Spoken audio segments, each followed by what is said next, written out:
당신의 잃어버린 영광을 찾아드립니다. 성범죄 피해자 전문 한진아 변호사입니다. 최근 뉴스 기사에서 군 후임 14명을 강제 추행하여 범죄 사실만 30회에 이른 군인 성범죄 사건에서 가해자에게 징역 2년을 선고하는 사건이 보도되었습니다.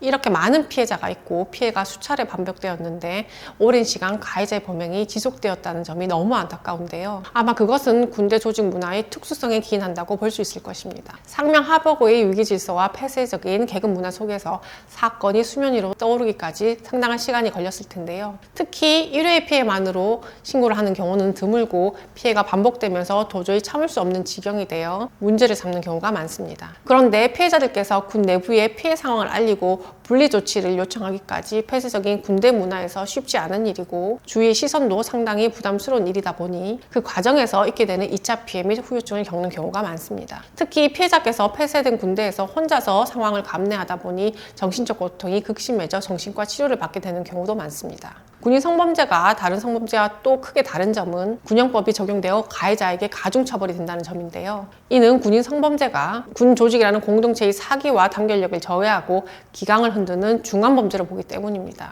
구체적으로 일반 강간죄에 대해 형법에서 3년 이상의 유기징역으로 규정하고 있으나 군형법상 군인 강간죄는 5년 이상의 유기징역으로 규정하고 있습니다. 그리고 일반 강제추행죄에 대해서는 형법이 10년 이하의 징역 또는 1,500만 원 이하의 벌금형을 규정하고 있으나 군형법상 군인 강제추행죄는 1년 이상의 유기징역으로 규정하고 있습니다.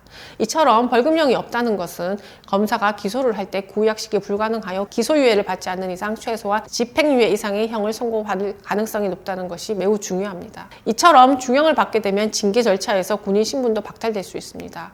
벌금형을 넣지 않은 군인 강제추행죄를 규정한 군형법 제92조의 3조항의 위헌 여부에 대해 헌법재판소는 합헌이라고 판단하면서 그 이유로 철저히 계급으로 이루어진 군 조직 내에서 위계질서를 이용하여 발생할 가능성이 높다는 점과 그 결과가 피해자 개인의 성적 자기결정권의 침해를 넘어 군의 전투력 보존에 심각한 위해를 초래할 수 있다는 점 때문에 비난 가능성이 크다는 점을 고려하여 위헌이 아니라고 판단하였습니다.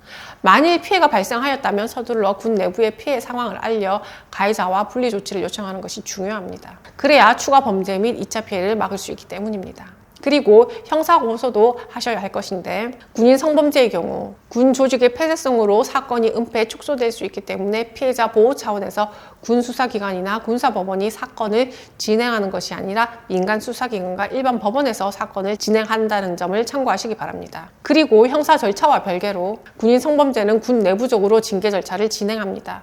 특히 성범죄에 관해서는 엄격한 징계가 따르고 중징계가 이루어지는 경우가 대부분이며 군형법상 가중처벌이 되다 보니 군인 신분이 박탈되는 경우가 많습니다.